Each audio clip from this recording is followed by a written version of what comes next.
Hi, I'm Michael Russell, and I'm the youngest child of Herman Russell, and I'm also the CEO of for H.J. Russell and Company, which is the 65-year-old company that my father founded. I'm David Duke. I'm Atlanta's version of David Duke, and I'm head of Living Stories. We do public TV films on subjects like this, and my son John, who couldn't be here, is my business partner. And we did the Herman Russell film with Michael being our point person and contact person for the whole thing. Well, I think this film is about the life of Herman Russell. Herman Russell had a unique story here in Atlanta, and his story of how he came from where he came and developed and grew the enterprises he grew, and the lives he touched in the process were something that the Russell family thought was important to document, not only for the world, but certainly for his grandkids and his grandkids. So when they came of age, they knew from whence they came. And so we're excited to be able to tell that story. It's very appropriate that we're here in the RCIE building, which is the Russell family's entrepreneurial center, to work with young entrepreneurs, and especially of color. And one of the main goals that my son John and I had with the film was for it to do something that would encourage these young people, that they could have somebody to look up to that was a business superstar as opposed to just a sports superstar. The 60th year from incorporation, we just celebrated that for H.J. Russell and Company, and it happens to frankly be at this time frame. We have been working on this with David for now over a year plus. So this was really an idea that was hatched probably a year and a half plus ago, and through a lot of hard work and a lot of dedication of David and his son, and we were fortunate to be able to put together what we think is a great legacy to Herman Russell and the impact he had here in the city.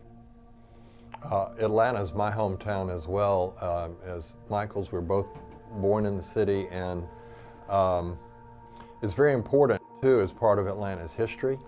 We did a film several years ago on Mayor Ivan Allen, and then somebody else did a film on Maynard Jackson, and to me this film on Herman Russell is a natural follow to that, because he was important in so many ways, of course in business, but also in the civil rights movement and other things. It was thoroughly enjoyable and even more educational. Our whole process in anything we do is a very intimate process of interviewing people just like this, and everything in the film is from them. There's no narration scripted for it. This is all taken from their real interviews and their own emotions, as well as their memories and knowledge of H.J. And so it's very compelling, and you see all sides of him. I mean, I really mean all sides of him, and so I think it gives you a thorough portrait. So we spent a lot of time shooting those interviews with business colleagues, people who had worked for him, people in the traditional white business community who worked with him way back even before the civil rights movement, his own family, his extended family. So that was wonderful in and of itself, but that's how we built the film. Well, as David just mentioned, this film was really put together from the third party of talking to other people. So it's not, you do hear Herman, you hear my father's voice from a few interviews he did, but the majority of this film is heard from third party, from people who interface with him, from business, from family, to colleagues, to proteges, to political figures, to politicians. So I think the authenticness of this is that it's not told from the family saying what we think about our father, but it's really told from people who he impacted in different ways, throughout his life. And that's what we think makes this a special piece, because it really tells a story from the lens of third party people who've had a chance to interact with him over the years. I think the thing that stands out for me the most is they will come away with a picture of Herman, who, I would call him Mr. Russell if he were here, but I feel so close to him now from this year and a half process. But he was not just a builder of a good part of the Atlanta skyline and many other things. He was a builder of relationships.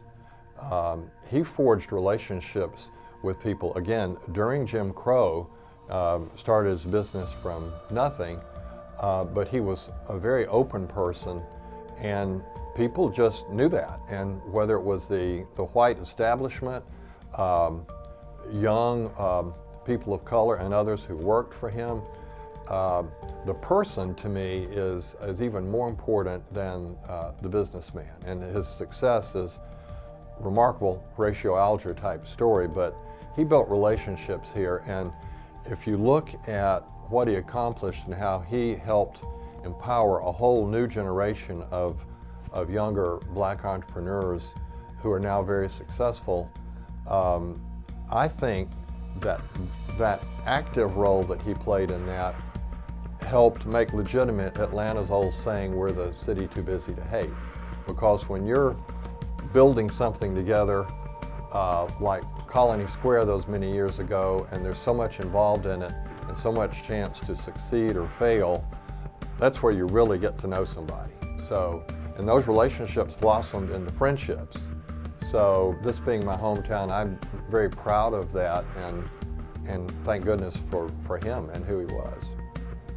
Yeah, well said by David. I would only add that we would like to think, particularly young entrepreneurs, they get inspired by seeing a story of a man who succeeded against the odds. I mean, he grew a business in the 60s and the 70s and 80s in the segregated South, and was able to overcome a lot of obstacles to make that happen, and to learn what some of those traits were that made him successful, from, as just mentioned, relationships were huge, to the ability to find ways around obstacles. You know, you'll hear that story, and being his son too, you'll hear this. It's about family. I mean, family and love was still the foundation of really what Herman Russell was about, and having a supportive spouse and having a supportive family was very critical to his overall success. So, you know, I think as many traits that people will see coming from this documentary that will inspire them to continue to fulfill their own dreams. And there's a lot of humor in it too, which is a whole other side of his personality. You really get a full portrait of him. Sure. Well, I think my father's legacy lives in many ways. One is you're right, here in this building we're sitting in, which used to be the headquarters, and what Herman Russell started his business back in the 50s, is now the Russell Center for Innovation and Entrepreneurship, which is really all about growing entrepreneurship in the minority community. And how do we make that happen successfully? How do we provide an incubator space that allows for that to happen? And two, as you'll hear in this movie, I think the legacy is about people.